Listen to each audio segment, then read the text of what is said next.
Hello everybody, good morning. This is Jordan Tremaine, that's me. And welcome to this channel, which is Jordan Tremaine Book Reviews, where I review every single book I read, which is kind of haphazard. There's no real theme to the different books I read. So this is not a channel about like youth fiction or philosophy or whatever. It's about everything I read, which is a bunch of different stuff. And today does happen to be about philosophy. So we're gonna dive right into it, because today we're taking a look at the book I recently read, which is Plato's Symposium.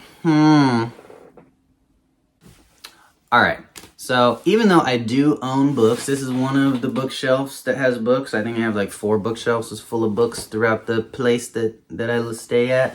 Even though I do own books, I do tend to listen to books on audio, and I'm starting to get into reading electronic copies of books, because even though I like the aesthetic of having books, I don't really have a place to put 400 million books, and I know I'm going to keep reading over my life, so I'm trying to like keep the amount of books I own to not infinity.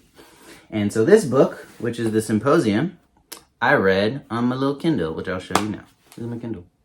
Nice and compact, and I highly recommend if you're a traveling person and you like reading, these are dope. They got pretty good battery life. They got a little backlit, so if you want to read in the dark, like under your bed sheet at night, you can read like that. It even goes like really dim light, so it's not like blasting your eyes if everything else is dark. But yeah, I read the Symposium on here, and it was a pretty good experience. I liked it. This particular version of Symposium, I don't know if you know anything about Plato, but he's super dead. He's been dead for a long time because he lived in like Greek time.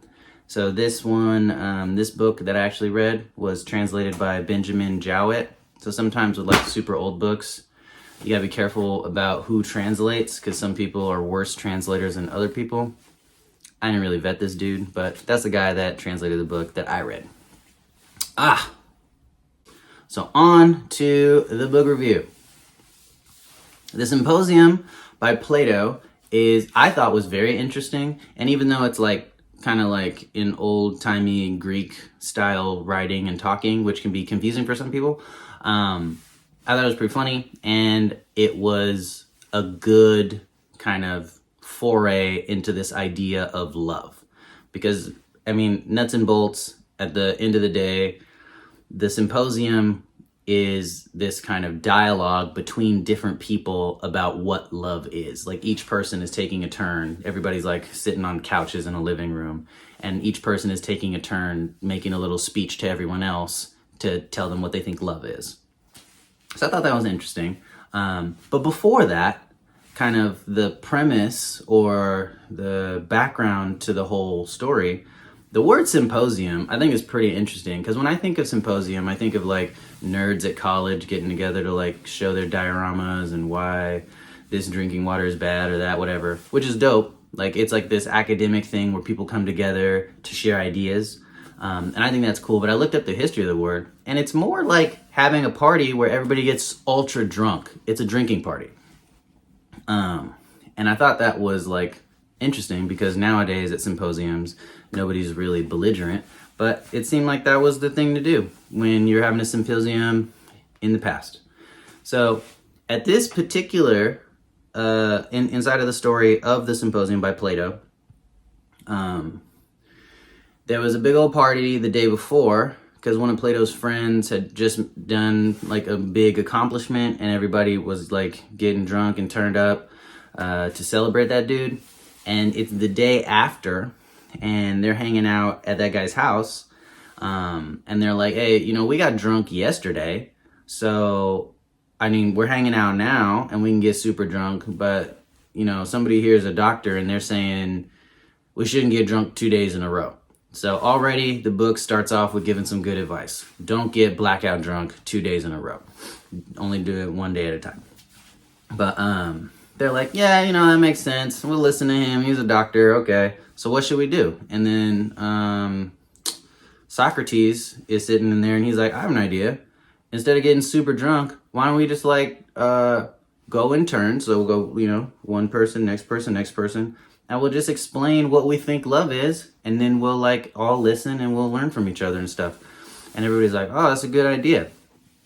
So right off the bat, I thought it was interesting that they called it Symposium, because the whole party didn't involve getting stupid drunk, but they did kind of like allude to that in the beginning. So I thought it was an interesting name for the book. But so they end up sitting down, chopping it up, and sharing their different ideas of love. And I thought it was cool because there's different thinkers in the room of the book, and they present different aspects of this idea of love. And then kind of like true to form, if you know anything about like Socrates and how kind of the dialogue or the story unfolds around Socrates, he's basically the last one to come in, and he just goes like, but ow, and kills everybody with like the super ultra combo of explanation of love.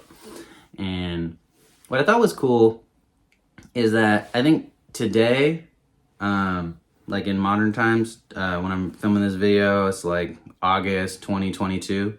So in like modern-ish times, and I'm in the United States, we have words like love or like honor or democracy that are like really fundamental, important words for a lot of people in the society. And it's kind of one of the fundamental tenets of the society. People put love on all their clothing, and they put it on the back of their car. Every room has like a custom wood cut thing that looks all like it belongs in a farmhouse, and it's on the wall, and it says like all you need is love or something like that.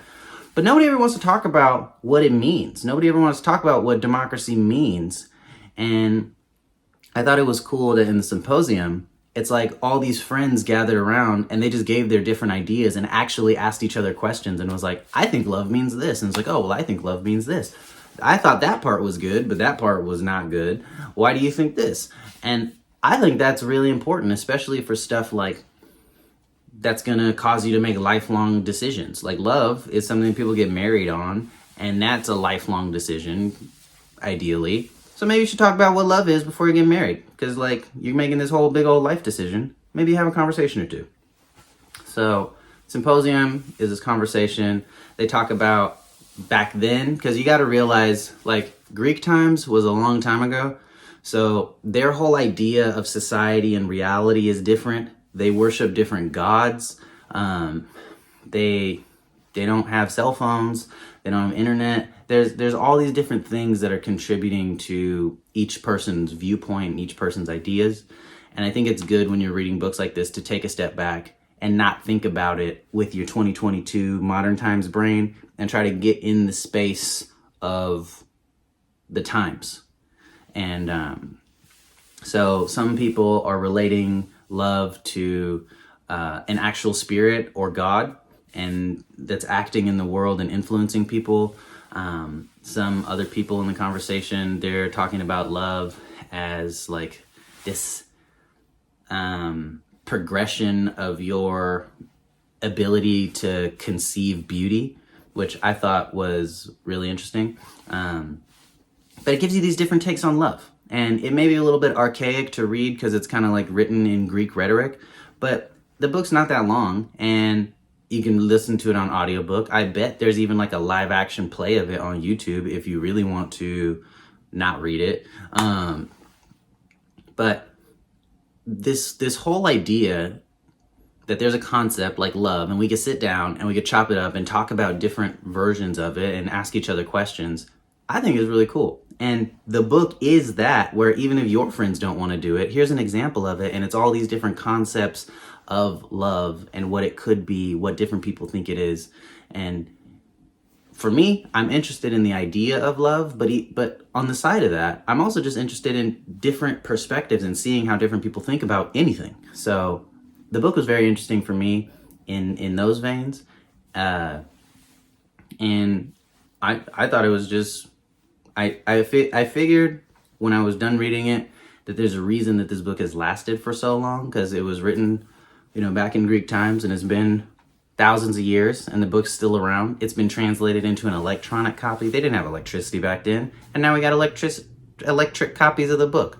So I think it's very interesting. I think it's a good read. It's a little bit, written by philosophers, but I think it was written very well. It's understandable, and the plot line is interesting, and it moves forward. Even if you don't know too much about Greek gods, don't worry about that, because sometimes they're talking about gods, and sometimes it's good to have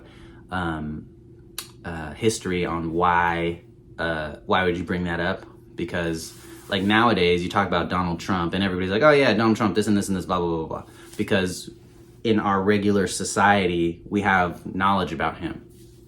But like in this book there's like 2 Aphrodites, and you have to know which Aphrodite the guy is referring to and why, because that plays into what he thinks about love. And I think that was kind of important to know, but you don't really need to know that.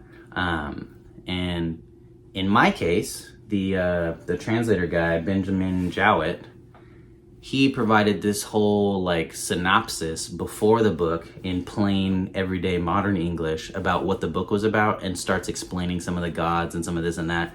So I kind of read the book twice, where it was this like easy explanation in modern language, and then the actual book in slightly more complex Greek language. And I think that helped me. And I've also looked into like Greek gods and stuff before on a little bit, and I had the internet with me while I was reading the book, so every time I was confused I went and looked something up. But I think it's a good book. I think that it is worth a read, and it's worth trying to have a conversation with other people about it. I try to talk to other people. That's why I make these these videos. I try to have conversations with people, get people to read books. I give books as gifts, because giving an idea I think is way better than giving a gift card. But yeah, the Symposium is a dope book. This cover that I found on the internet, that was super dope. So I don't know, this is a cool picture. I would recommend reading this book. It's a good book, I think, for everybody to read, because most people are interested in this idea of love, and this gives a lot of different conceptions to it. So yeah, the book is Symposium by Plato. I recommend it. So yeah, this has been Jordan Tremaine with another book review. If you enjoyed these, you can subscribe or not, or press like, or share this with somebody. I think these book reviews can help people want to read a book. So if you're trying to get someone to read a book, maybe send them this review. But if not, and you enjoyed it, just click the like button, that's all good. Or put a comment down below. A lot of people give me good comments, so thank you for that. But yeah, this has been another book review. I'll see you guys later. Have a good day.